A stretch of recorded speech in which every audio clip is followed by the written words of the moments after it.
श्री जगदीश प्रसाद गुप्ता छत्तीसगढ़ शासन में chief engineer के पद से रिटायर होने के बाद श्री द्वारिका महाराज स्मृति न्यास के तत्वाधान में श्री द्वारकाधीश एवं बागेश्वर महादेव मंदिर का वर्ष 2005 में अपने पुत्रों इंजीनियर कुंजन गुप्ता एवं इंजीनियर भुवन गुप्ता के सहयोग से अवंती विहार रायपुर छत्तीसगढ़ में निर्माण करवाया। श्रीमद् भागवत कथा, राम कथा, गीता तत्व, वेदांत आदि के तात्पर्य को व्यासपीठ से कहने के कारण संतों द्वारा इन्हें आचार्य श्री जगदीश भी कहा जाता है। अपना संपूर्ण जीवन परमात्मा की सेवा में दिया उन्होंने परमात्मा भगवान श्री द्वारिकाधीश के दिव्य गुणों और कर्मों को लेकर अभी तक 15 ग्रंथ लिखे हैं, जिन ग्रंथों को भारतवर्ष के जगत गुरु और महापुरुष संतों के द्वारा आशीर्वाद प्राप्त हुआ है। उनके ग्रंथ श्री राम कथा अमृत से अनमोल का उद्बोधन आप सुन रहे हैं। उनके इस ग्रंथ में 7 विचार हैं। द्वितीय विचार संशय चरित्र का उद्बोधन सुन रहे हैं आप। हरि ओम। योगाय योगपतये योगीश्वराय गोविंदाय नमो नमः। विश्वाय विश्वपतये विश्वेश्वराय गोविंदाय नमो नमः। सर्वाय सर्वपतये सर्वसंभवाय गोविंदाय नमो नमः। सच्चिदानंद रूपाय विश्वोत्पत्त्यादिर्हेतवे तात्रय विनाशाय श्री कृष्णाय वयं नुमः। रामाय रामचंद्राय रामभद्राय वेद से रघुनाथाय नाथाय सीताया पतये नमः। रामं रामानुजं सीतां भरतं भरतानुजं सुग्रीवं वायुसूनं प्रणमाम्यहं। गुरुर्ब्रह्मा गुरुर्विष्णु गुरुदेवो महेश्वर गुरुर्साक्षात् परं ब्रह्म तस्मै श्री गुरुवे नमः। हरे राम राम राम हरे हरे। हरे कृष्ण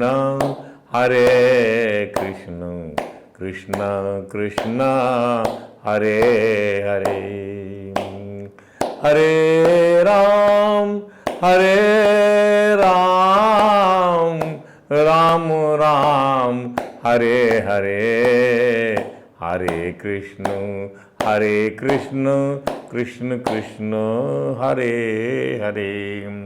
बोलिए परात्पर परब्रह्म त्रिलोकीनाथ भक्तवांछा कल्पतरु भक्तवत्सल कृपणवत्सल शरणागत वत्सल भगवान श्री द्वारकाधीश महाराज की जय। भगवान श्री बांके बिहारी लाल की जय। भगवान श्री राज बिहारी लाल की जय। भगवान श्री राधा दामोदर नाथ की जय। भगवान श्री राधा कृष्ण सरकार की जय। श्री सद्गुरु भगवान की जय। समस्त गुरु भगवान की जय। श्री चैतन्य महाप्रभु जी महाराज की जय। देवर्षि नारद जी महाराज की जय। भगवान श्री व्यास जी महाराज की जय। परम भागवत भगवान श्री सुखदेव जी महाराज की जय। जय श्री राधे जय जय श्री श्याम। प्रसूति जो है भगवान शंकर की सास है, दक्ष प्लस प्रसूति। दक्ष प्रसूति से जो है 16 कन्याओं का जन्म होता है। 13 धर्म को ब्याही गई हैं। बची 3, एक शंकर जी को ब्याही आखिरी और 2 प्रजापतियों को। तो प्रजापति दक्ष से हमारे से अनुभव प्रसन्नता का अनुभव नहीं करने के कारण हमारे साथ कोई व्यवहार रखना नहीं चाहते, और यही कारण है कि उन्होंने हम लोगों को अपने यहाँ होने वाले यज्ञोत्सव में आमंत्रण नहीं भेजा। परंतु सती जी का स्वभाव देखिए, उन्होंने इस बार भी शंकर भोले का कहना नहीं माना। उनके परामर्श को अनसुना कर तर्क प्रस्तुत किया कि क्या जरूरत है निमंत्रण की। सती जी का कहना कि अरे कहीं कोई माता पिता एवं गुरु के घर जाने के लिए भी निमंत्रण की अपेक्षा करता है। इस पर भगवान शंकर जी ने कहा, देखिए अभी भी तार्किक स्वभाव नहीं जाता है। ये महिलाओं की बुद्धि की विशेषता है, इसमें कोई दोष नहीं है किसी का। जितनी श्रद्धा है उनको उतना तर्कना भी है उनके साथ में। दोनों किस्म का उनके बुद्धि का जो बुद्धि का मसाला ऐसे तैयार किया है भगवान ने।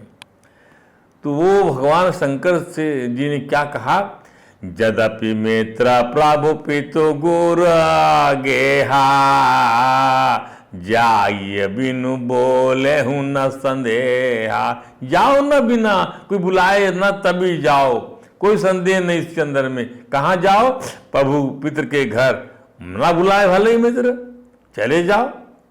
अरे यार, अरे भैया मित्र के घर कोई बुलावे की जरूरत थोड़ी पड़ती है, ना पिता के घर जाने में, ना माता के घर जाने में, स्वामी के घर जाने में, ना गुरु के घर जाने में आपको बुलावा नहीं चाहिए। तदपि विरोध मान जहाँ कोई, तहाँ गए कल्याण न होई। परंतु जहाँ कोई विरोध मानता हो कि ये आदमी जो है हमारे चित्त से उतरा हुआ, ये आ गया हमारे घर में खाने के लिए, हमारे घर में आ गया बैठने के लिए, और हमारे घर को फोड़ने आ गया, हमारे घर को, हमारे इस ऐश्वर्य से अपने ऐश्वर्य को बढ़ा हुआ समझाना चाहता लोगों को, ये आ गया, तो वहाँ जो है कल्याण नहीं होगा। शिव जी के बहुत समझाने पर भी तो भांति अनेक शंभु समझावा। भगवान शंकर ने बहुत प्रकार से अपनी पत्नी को समझाया, लेकिन इसी को समझिए आप समझाइए किसी को, बहुत समझ में नहीं आता क्या मतलब है इसका। इसका मतलब है होनहार जो घटित होने वाली है उस पर आपका कोई जोर नहीं है। आप प्रयास भी करना है आपको कि वह भावी बस न ज्ञानूर आवा। भावी के कारण ज्ञान वो आपके हृदय में नहीं आएगा। जैसे यार रावण के हृदय में ज्ञान नहीं आता था, ध्यान दीजिए, जैसे कैकेयी के हृदय में ज्ञान नहीं उपजता था, भावी जो घटित होने वाली थी, ध्यान दीजिए। कहा प्रभु जाहु जो बिना ही बुलाए, यदि बिना बुलाए जाओगी नहीं भली बात हमारे भाई, तो हमारी समझ में कल्याण नहीं होगा। हम तो नहीं कह सकते भाई, ज्यादा कौन से बतरसन करे। ये दाम्पत्य जीवन के का प्रकटीकरण है। भगवान शंकर और सती के दाम्पत्य का ही उदाहरण सब जगह दे। अरे कोई नई चीज थोड़ी देखते संसार में हम लोग। जो हमारे सनातन धर्म के अंदर में देवी देवताओं, महादेव महादेवी के बीच का जीवन ऐसे चल रहा है। एक और भक्ति है, समर्पण है, और एक और तर्क है, दक्षता है। अरे ये चीज है। सभी के जीवन में ऐसी सीख वृद्ध लोग, सियाने लोग, अनुभवी लोग देते हैं, परंतु सुनने वाले दूसरे कान से उसको निकाल देते हैं। भावी किसी की चलने नहीं देती। तो आप उसको ऐसा सोचिए कि भैया संसार मेरा है नहीं, संसार जिसका उसकी चलेगी, मेरी नहीं चलेगी। संसार मेरा नहीं, मेरा काम प्रयास करना, मैंने कर लिया, आगे तुम जानो, तुम्हारा प्रयास जाने, तुम्हारा कर्म जाने। होनहार वही है ना जिसे होकर रहना है, क्योंकि माया मायापति की है, दुनिया दुनिया बनाने वाले की है, जीवन मृत्यु देह आदि दैव के अधीन है। शंकर जी ने सती जी को समझाकर अपने धर्म का पूरा निर्वहन किया। सती जी जब अपने पति का कहना न मानकर अकेले ही अपने मायके जाने के लिए तैयार हो गई, तब भगवान शंकर ने अपने गणों को सती जी की सुरक्षा के लिए उनके साथ कर दिया, और सती के मान पान में कोई कमी न होने पाए। वही सब ध्यान रखिएगा। भगवान कैलाशपति भगवान महादेव की धर्मपत्नी है, महादेवी सती जा रही हैं अपने मायके। सती जी अपने नहर पहुँचती हैं, उनके पिता दक्ष उनकी रंच मात्र भी कुशलता नहीं पूछते। ये कहाँ मने मन ये कहाँ से आ गई, बतुलाया नहीं था। दक्ष की भाव भयंकर से लग रहा था, सती का आना उन्हें फूटी आंख नहीं सुहार। तो जो चीज संसार में होती है वह चीज जो है दैव संसार में भी होती है। ध्यान दीजिए, जो देव संसार में होती है वो यहाँ पर होती है। ये सब चीज़ों में आपको जो है नाना प्रकार की वृत्तियों के दर्शन होंगे, लेकिन परमात्मा एक ही रहता है, उसको आप नाना मत देखिए। यही तत्व ज्ञान है। आप हमेशा वहां पर कायम रखिए, वाह रे प्रभु तेरी लीला, वाह रे प्रभु तेरी लीला। सती जब देखा, यज्ञ देखा, तो उन्हें शिव शंकर का यज्ञ में हर देवताओं का की वेदियां बनती हैं, कलश रखा जाता है, उनका भाग रहता है, उनको भोग दिया जाता है, तरीका है ये। पर उनका कलश, उनकी वेदी, उनका स्थान नियत नहीं है उस पूरी सभा में, उस पूरे यज्ञ में। महादेव का स्थान नहीं है उस यज्ञ में, यज्ञ का भाग नहीं मिलना चाहिए उनको। जो कुछ जो भविष्य रहेगा उनको ना दिया जाए, ऐसा बनाया गया था। वेदी नहीं थी महादेव जी के लिए। आज भी वेदियों में जब रुद्र कलश बनाया जाता, रखा जाता है, तो अलग रखा जाता है। वह रे भगवान शंकर का तरीका, भगवान कृष्ण के प्रीतम बनने का, भगवान राम के प्रीतम बनने का अनोखा तरीका है। आज भी वो भगवान के मंदिर में कोने में रहते हैं, और भगवान का आदेश है कि पहले उनका दर्शन फिर मेरा दर्शन। इसलिए भगवान शंकर से बड़ा कोई वैष्णव नहीं है। फिर क्या था, उनके क्रोध का पारावार ना रहा जब देखा कि मेरे शंकर भगवान का भाग ही रखा नहीं है, भोजन की थाल नहीं है, भोजन का पत्तल नहीं है। मतलब भाग रखा नहीं, मतलब क्या, देवताओं का वो दोना, वो पत्तल नहीं है, वहां पर भोग नहीं है। अपने पति का यह अपमान, पति का परित्याग उनका अपना निजी मामला था, लेकिन कोई अपमान करे सार्वजनिक रूप से, वो तो पति पत्नी को सहन, तो और पाप की भागीदार बन जाएगी। और यज्ञ का भाग बनने ना परोसा जाए, सबसे बड़े अपमान के रूप में इस जातीय अभिमान को सती जी पचा नहीं पाई। ये जातीय अभिमान है। सब देवताओं को पत्तलें दी जा रही हैं, जीवनार हो रही, भाग दिया जा रहा है, पर उनके पति का भाग नहीं है, तो वो कैसे खा लेंगी।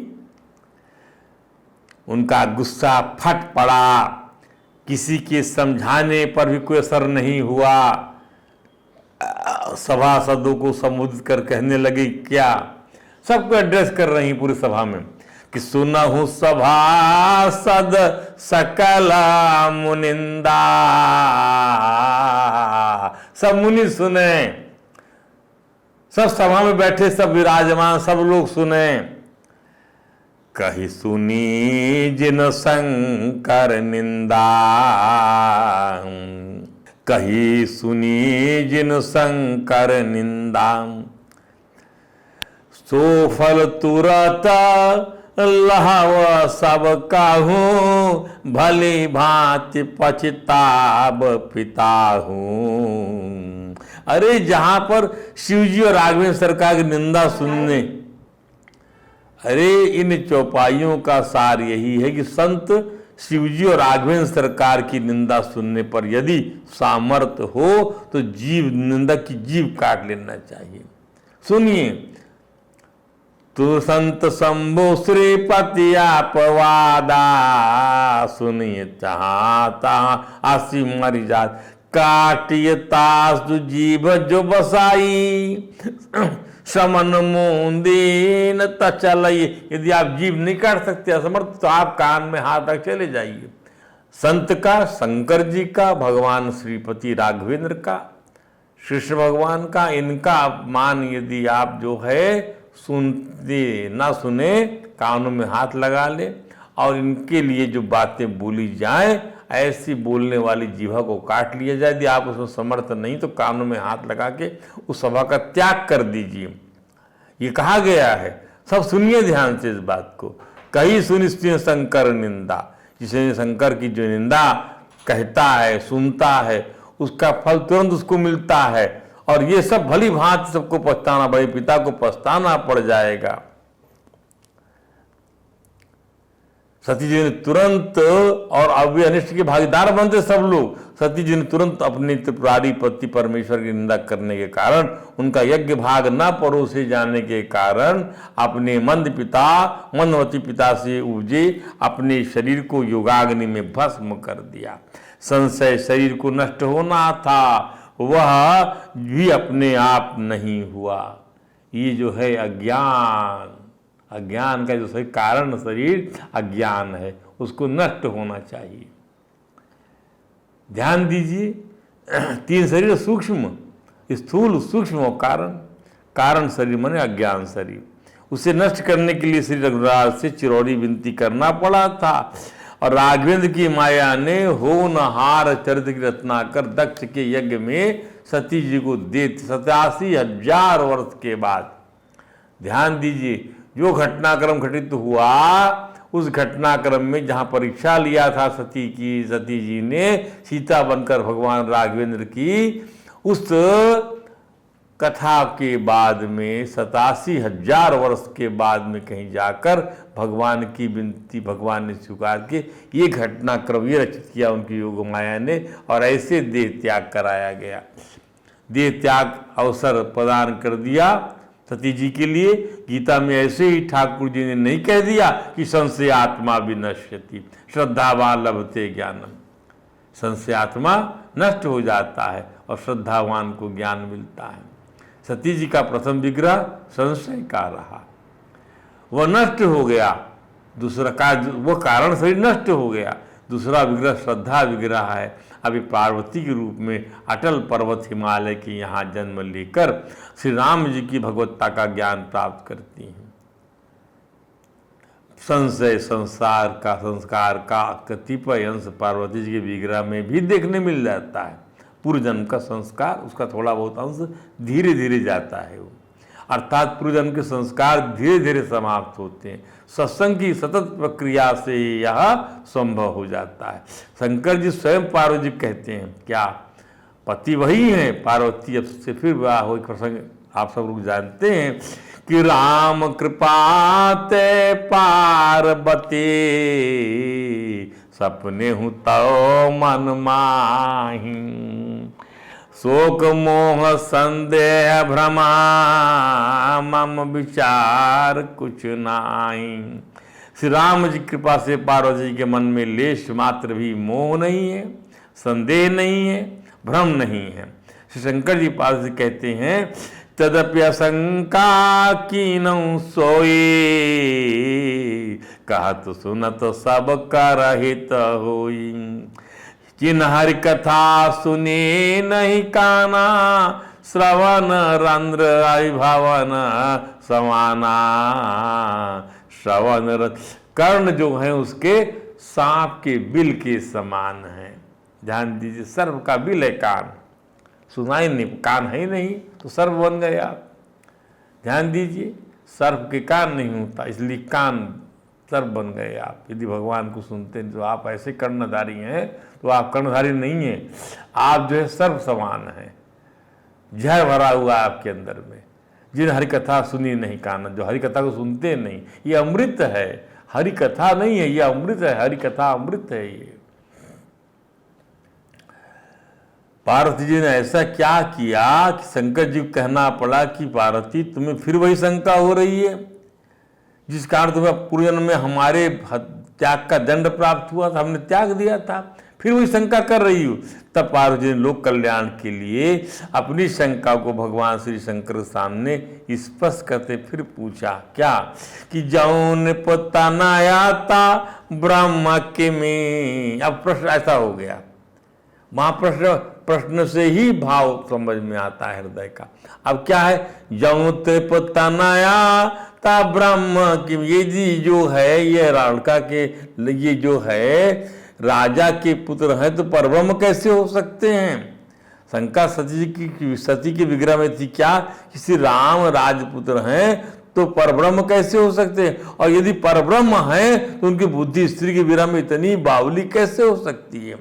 जब नृप तना है तब ब्रह्म कि यदि नृप के राजा हैं तो ब्रह्म कैसे हो सकते हैं? कि नारी विरह मते अति भूरी, कि नारी की विरह में जो है इनकी बुद्धि बावली हो गई है।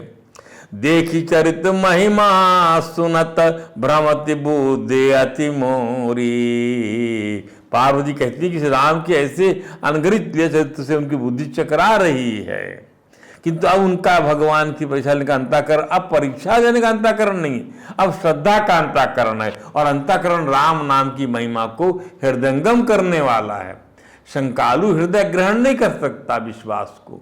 ध्यान दीजिए, श्रद्धालु हृदय ही विश्वास को ग्रहण कर पाता है। इस प्रकार हमने देखा कि इस राम कथा में ही वह सामर्थ्य है जो संशय को दूर कर श्रद्धा का विग्रह प्रदान कर पाती है।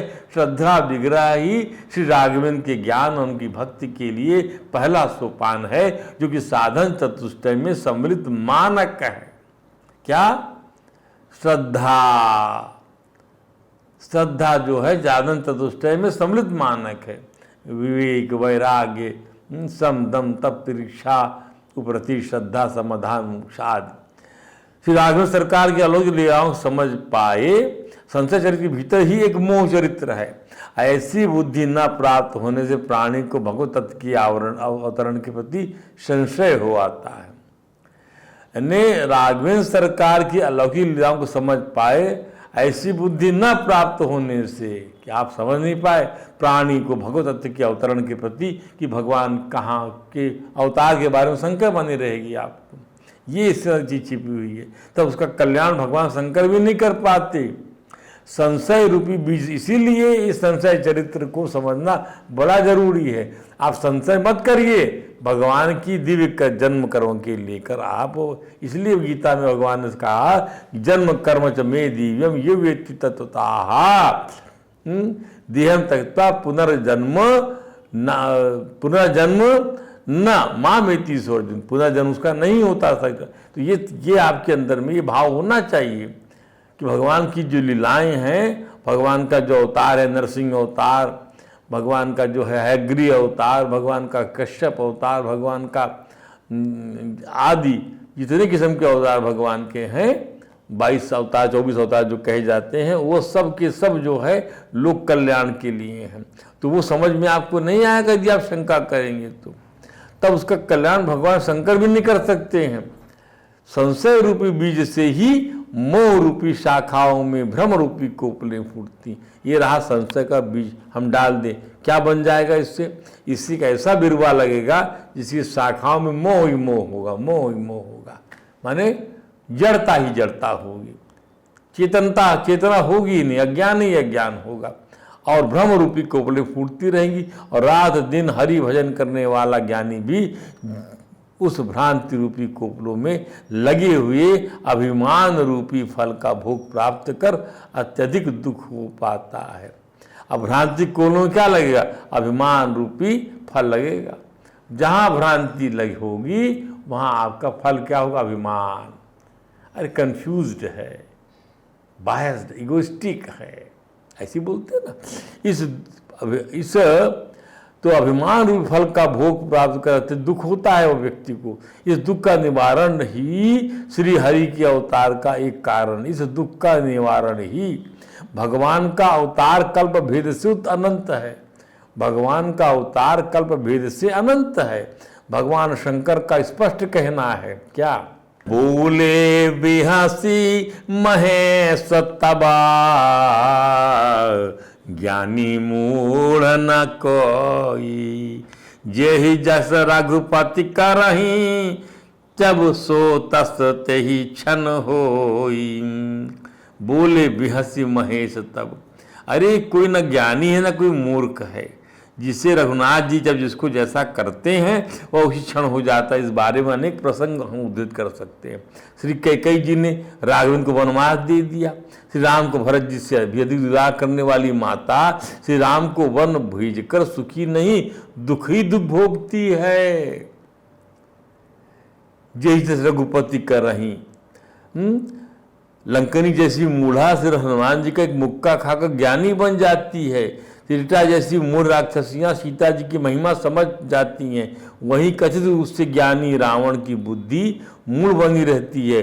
बाली बलशाली होकर भी मूढ़ बना रहता है और सुग्रीव निर्बल होकर भी राघवेंद्र सरकार की मित्रता का पात्र बन जाता है। इसका अर्थ यही है क्या कि विद्या विद्ये मम तनु विद्युधो शरीनाम मोक्ष बंद करी आदे माया में विनर्मिते। शरीरधारियों को मुक्ति का अनुभव कराने वाली मेरी आत्मविद्या और बंधन का अनुभव कराने वाली मेरी अविद्या, ये दोनों ही त्रिलोकीनाथ श्री कृष्ण की माया है। शोक मोह सुखम दुखम देहापतिश माया स्वप्ने यथा आत्मना ख्याति संस्कृति ना तो वास्तवी। शोक मोह सुखम दुखम देहापतिश माया। शोक मोह सुख दुख उत्पत्ति, शरीर की उत्पत्ति देहापतिश और मृत्यु देहापतिश और ये सब संसार का बखेड़ा माया विद्या कारण प्रतिष्ठा हो रहा, परंतु वास्तविक नहीं है, परंतु वास्तविक नहीं है। ध्यान दीजिए, वास्तविक नहीं है ये। अब क्यों वास्तविक नहीं है? ये ऐसे है, स्वप्ने यथात्मना ख्याति। जैसे स्वप्न में जैसे स्वप्न बुद्धि का विवर्त है। स्वप्न क्या है? बुद्धि का विवर्त, अपने आप भासता है, कोई कारण नहीं बनता। वैसे ये स्वप्न शरीर का लगता है। शरीर न तो वास्तविक, उसे बिना हुए भासता है। ठीक ऐसे मोह आदि प्रतीत होते हैं, परंतु वास्तविक नहीं है। समझिए, भगवान नारायण की अनादि शक्तियां हैं और इन शक्तियों के प्रहार से बचने के लिए ही श्री राम कथा, श्री कृष्ण कथा का कवच प्राणी को अनवर धारण करना चाहिए। ये एक प्रकार का संशय चरित्र हुआ इनको लेकर। अब अगला चरित्र जो है आपको होगा